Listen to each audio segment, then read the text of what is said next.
کہ یہ جو لائن آف ایکچول کنٹرول ہے یہ کچھ 3440 کلومیٹر لمبی ہے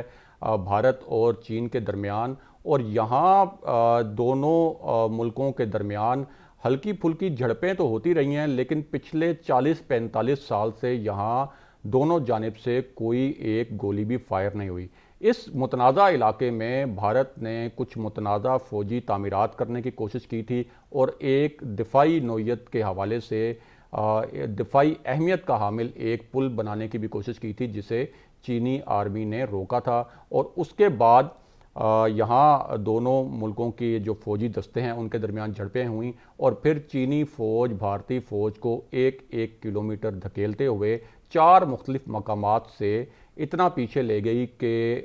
خود بھارتی دفاعی تجزیہ کار یہ مانتے ہیں کہ چین نے بھارت کے 60 مربع کلومیٹر تک کے علاقے پر قبضہ کر لیا ہے۔ اور اس کے بعد اس پورے ایشو پر جب ملٹری ٹاکس ہوئیں، جو فوجی سطح کے مذاکرات ہوئے، تو چین نے گالوان ویلی کے متعلق تو بات کرنے سے ہی انکار کر دیا کہ یہ جو گالوان ویلی ہے یہ تو مذاکرات کا حصہ ہی نہیں بن سکتی، یعنی اس کو دفاعی تجزیہ کار اس طرح سے واضح کر رہے ہیں کہ چین نے گالوان ویلی کے اوپر قبضہ کیا اور اس کے بعد اس کو اپنا حصہ قرار دے دیا، اور اب چین یہ کہہ رہا ہے کہ اس معاملے پر تو مذاکرات ہو ہی نہیں سکتے کیونکہ یہ ہمارا اپنا علاقہ ہے۔ اور یہ جو جھڑپ ہوئی ہے اس کے اوپر بھارت کی تینوں مسلح افواج کے جو سربراہان ہیں ان کا اجلاس بلایا گیا ہے، لیکن تمام دفاعی تجزیہ کار یہ کہہ رہے ہیں کہ اس اجلاس میں بھی کوئی فوجی حکمت عملی سامنے نہیں آئے گی، کیونکہ اس سے پہلے جب چین نے بھارت کے علاقے پر قبضہ کیا تو اس وقت بھی یہ اجلاس، اس قسم کے 2 اجلاس ہوئے جس میں تینوں مسلح افواج کے سربراہان جو ہیں بھارت کے وہ شریک ہوئے، تو اس میں بھی کوئی فوجی حکمت عملی تو سامنے نہیں آئی، لیکن اگر کوئی حکمت عملی سامنے آئی تو وہ یہ تھی کہ بھارتی میڈیا کو خاموش کرا دیا جائے کہ وہ اس پورے معاملے کے اوپر بات ہی نہ کرے۔ تو دفاعی تجزیہ کار یہ کہہ رہے ہیں کہ ابھی بھی یہ صرف اپنی پبلک کو دکھانے کے لیے ایک اجلاس تو ہو رہا ہے، لیکن بھارت کے پاس کوئی آپشن نہیں ہے کہ وہ اس پورے معاملے پر کوئی ایسی فوجی حکمت عملی بنائے کہ جس سے چین کو لداخ کے علاقے میں کاؤنٹر کیا جا سکے یا اس کو کوئی جواب دیا جا سکے، جو کچھ چین نے پچھلے تقریباً 1.5-2 ماہ میں بھارت کے ساتھ وہاں کیا ہے۔ اب اس پورے معاملے میں حیران کن طور پر جو بھارتی دفاعی تجزیہ کار ہیں وہ پاکستان کا نام بھی لے رہے ہیں، یعنی یہ جو لداخ میں پورا ایک تنازع ہوا ہے چین اور بھارت کے درمیان، اور بھارتی دفاعی تجزیہ کاروں کے مطابق چین کا لانگ ٹرم پلان یہ ہے کہ یہاں ایک بہت اہم سیکٹر جو ہے جسے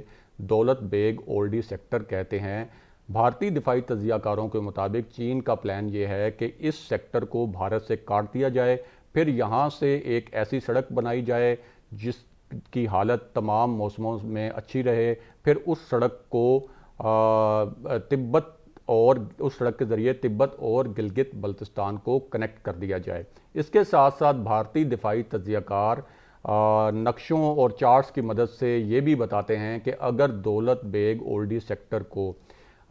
چین نے بھارت سے کاٹ دیا تو پھر وہ اس پوزیشن میں بھی ہوگا کہ جو بھارت کے زیر تسلط سیاچن کا علاقہ ہے وہ اس کی فوجی سپلائی بھارت کے لیے کاٹ سکتا ہے، اور اگر چین اس پوزیشن میں آ گیا اور اس نے وہ فوجی سپلائی کاٹی بھارت کی تو پھر بھارت کے زیر تسلط جو سیاچن کا علاقہ ہے، ظاہر ہے کہ جب وہاں فوجی سپلائی نہیں پہنچے گی تو بھارتی دفاعی تجزیہ کاروں کے مطابق اور ان کے وہ جو چارٹس اور نقشے ہیں ان کے مطابق پاک فوج چینی فوج کے ساتھ مل کر 3 مقامات پر بھارتی فوج کے خلاف کارروائی کر سکتی ہے۔ یہ بھارتی دفاعی تجزیہ کار جو ہیں وہ کہہ رہے ہیں۔ اور اب یہ جو جھڑپ ہوئی ہے اس کے بعد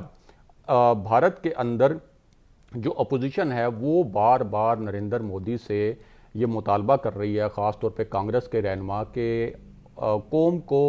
اور اپوزیشن کو اور جو پارلیمنٹ ہے اس کو تو یہ بتایا جاتا رہا کہ یہاں پہ کوئی کسی قسم کی خاص کشیدگی نہیں ہے اور اس حوالے سے کوئی خاص تفصیلات بھی نہیں جاری کی گئیں، لیکن اب یہ جو جھڑپ ہوئی ہے جس میں ہلاکتیں بھی ہوئی ہیں اس کا جواب دیا جائے، لیکن اب تک جو بھارتی حکام ہیں وہ اس معاملے پر کوئی واضح تفصیلات جو ہیں وہ جاری نہیں کر رہے۔